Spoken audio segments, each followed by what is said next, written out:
Kung gusto mong kumita sa content creation ngayong 2026, this video will show you the exact 5 ways content creators are earning real money. Kahit di ka pa viral or kahit maliit pa lang yung following mo. Hi, my name is Alec and I've made millions through my content. From brand deals to running workshops, from doing events to selling courses, I tried everything. And I started with 0 connections and 0 capital. Nagawa ko lahat to, and trust me, I'm not an exception and I'm not gifted. I just understand how the creator economy works and I used it to my advantage.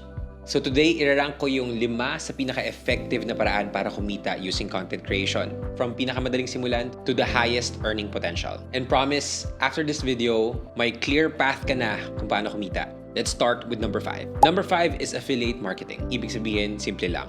Magre-recommend ka ng mga bagay na ginagamit mo, and for every sale that you would get from it, you would get a commission. This is the easiest to do because this has 0 cost and it's beginner friendly. Hindi mo rin kailangan ng malaking following. In fact, from just one video, you can earn hundreds or even millions of pesos agad-agad. And also, the links that you post out there are evergreen, meaning pwedeng balik-balikan ng mga tao and then you're gonna earn from it kahit wala ka nang ginagawa.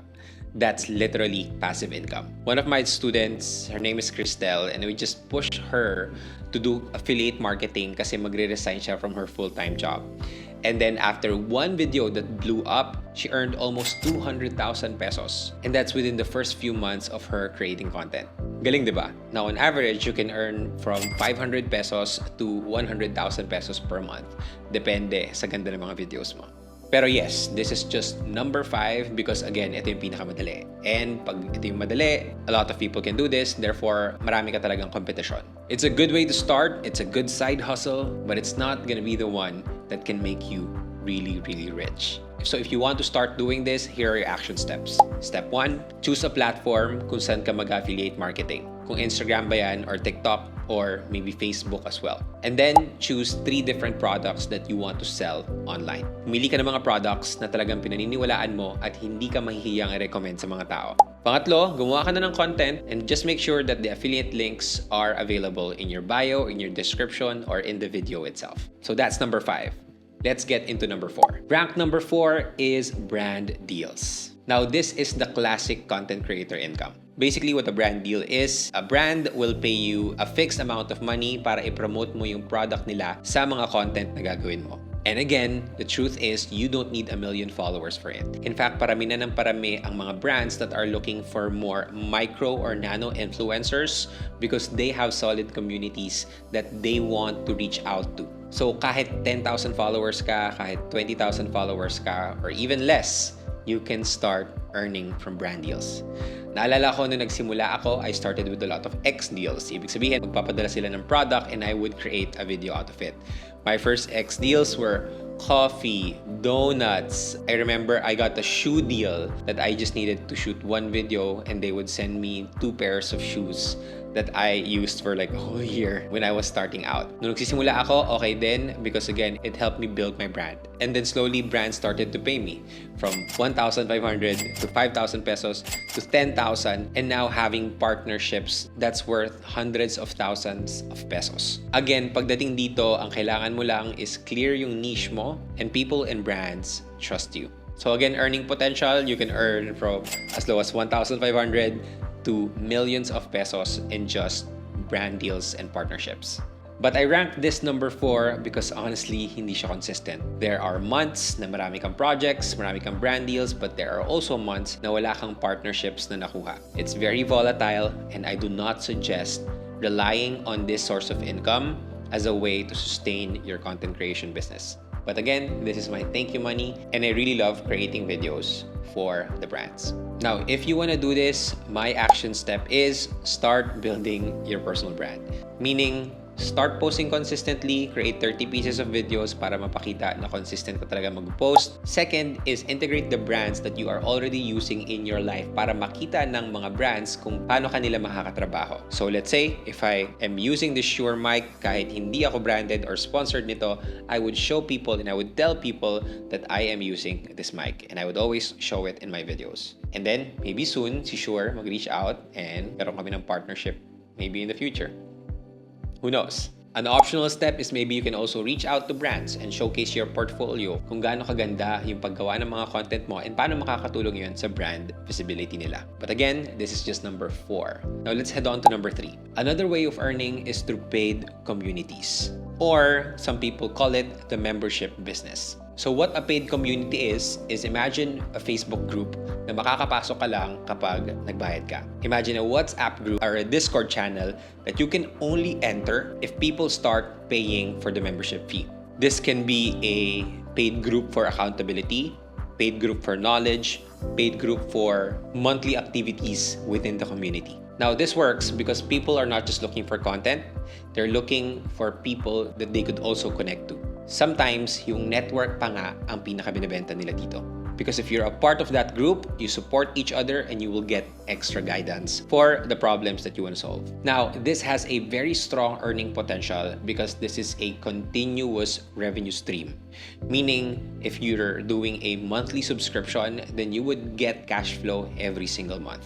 Communities create recurring income. It's very stable, it's predictable, and I'm also looking at 2026. This is going to be one of the biggest trends out there. The earning potential can start at 10,000 pesos to 200,000 pesos per month. So when I started with my content creator business, I launched a paid community called the Better Me Project. This was back in 2021, and I had 50 founding members with me that paid 500 pesos. So I could see myself earning 25,000 pesos consistently. Now, while I love this really takes a lot of time and energy to build up. This will take a lot of your time. Just like with me, when I started my monthly membership, I had weekly learning sessions with everyone who's attending them. And at one point, I was burnt out and I had to close the membership group.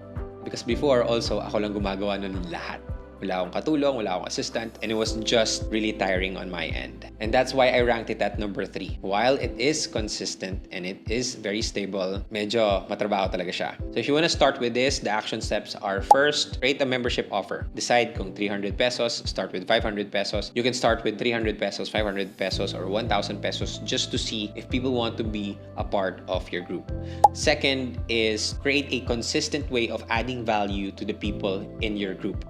Kasi the moment na hindi ka na nag-add ng value doon na masisira yung community. Pangatlo is to make sure that you are connected with your community members. Dito, mahalaga ang network effect. Ibig sabihin, your first 10 members will be the ones who will invite the other members, the first 50, the first 100, and the first 100 will be the ones to help you reach your first 1,000 members. So, the network effect is really at play, so make sure that you connect with them and you give them a lot of value. But that's just number 3. Let's get to number 2. And for me, this is the fastest way to earn. Number 2 is services, or selling a service. Now, if you want to make big money fast, this is my biggest recommendation. Services mean you use a certain skill or a certain talent to help someone else with their problem. May it be editing, social media management, copywriting, content creation, coaching, consultation, and strategy as well. For this, you don't need a following, you just need a very specific skill that solves a very specific problem. I remember when I was creating content about love and relationships and how to move on, merong isang nag-message sa akin tapos tinanong niya lang ako na, "Hey, Alec, do you do one-on-one coaching?" And of course, for me, I'm a yes man. I see an opportunity. I said, "Yes, actually, I do one-on-one coaching." So after ko i-send yung message na yon, pumunta ako sa Google and tinype ko how to do life coaching, how to do relationship coaching. And then I studied how to price it. And then I sold my first ever one-on-one coaching for 50,000 pesos for 3 months of coaching that person. And that was the first time that I earned a huge chunk of money through content creation. And that also led me to starting my consultation and creative media agency called Co-Create. Co-Create Media started as a service. I started coaching people one-on-one, and then one of my coachees asked me na, "Wag mo na akong turuan, gawin mo na lang to for me." And then I started selling that service. And now, Co-Create Media on its first year has grown to an amazing 20 people in our team and is on track to earn its first 8-digit revenue in just its first year. Now, the earning potential, kahit mababa ang followers mo pero may specific skill and talent ka, you could earn from 5,000 pesos to even 300,000 pesos per month. But again, this is just number 2 because yes, malaki ang kita and a little bit stable, but ito ang pinaka time and effort consuming sa lahat ng pwede mong gawin. If you wanna do this, here are your action steps. The first one is to choose a specific skill, study it, master it, practice it. Okay? Second is create a proof of concept. Mahirap ibenta ang isang bagay na hindi alam ng tao kung magagawa pa ba talaga. So get some free clients, do some pro bonos, and build up your portfolio. Once magawa mo na yan, you go to step number 3, which is to find the right target market for your talent. Mag-message ka na, mag-DM ka na ng mga tao to reach out and ask if they're looking for the service that you're offering to the world. But again, that's just number 2. Let's head to number 1. Now, my bet for 2026 is that content creation will really be a huge thing, especially here in the Philippines. But in terms of earning through content creation, I am putting digital products as the best way to earn through content creation. And when I say digital products, it's courses, guides, workbooks, PDFs, or maybe even workshops na pwede mo nang ibenta online. This is the most powerful income stream for all creators this 2026. And I love this because digital products essentially is something that you build once and then you sell over and over and over again. You sell once and you sell forever. The best part is you can start with zero cost. And at the same time, it has a very high margin of profit. And it's super scalable. One of my biggest chunk of money na pumasok sa akin is that when I attended an event, I spoke to almost 1,000 business owners. I went on stage, I talked for 30 to 40 minutes, and I sold over 300 copies of my digital product. So I sold 200 copies of my 5,000 pesos worth of product. And yun yung pinakamalaking pera na pumasok sa bangko ko through content creation. And that was just doing a talk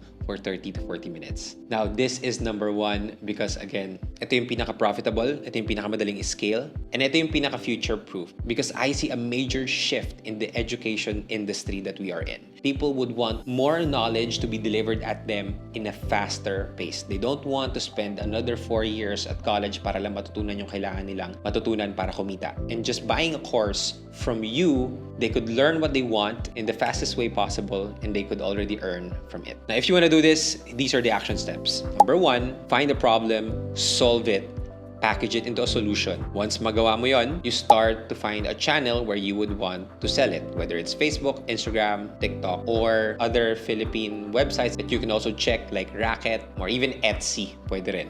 And once magawa mo yon, keep on creating content, selling your product. Once you do this, you will have a consistent way of earning through your content. Now, with these 5 ways of earning, marami siyang disadvantages, marami rin siyang advantages. The only thing that you need to do is to find one that fits for you. Iba-iba tayo ng ginagawa, iba-iba tayo ng priorities, but ang mahalaga, find something that you can execute ASAP so you can start earning through content creation this 2026. I promise you, once you earn your first peso online, magbabago na ang buhay mo. Now, 2026 is the best year to start. From business owners to entrepreneurs to content creators to aspiring content creators, people are gonna learn more about these ways and they're gonna start acting on it. If you are still watching this video, I urge you to try these things out for you to see for yourself. Content creators are now becoming CEOs. And nagagawa nila to kahit hindi pa sila mag-viral or wala silang malaking following. You just need to pick one and do it consistently. So, which one of these are you excited to try? Comment it down below. If you are really interested in this, I suggest mastering the skill of content creation and build your audience ASAP. And if you have no idea where to start, you can check out our course called Creator MBA. It's a condensed course of what we teach in our 2-day workshops, helping entrepreneurs, business owners, and freelancers on how to scale their business using content creation without using ads. I'll put it in the description below so you can check it out. And if you want more videos about this, click that subscribe button and let's start building your career this 2026.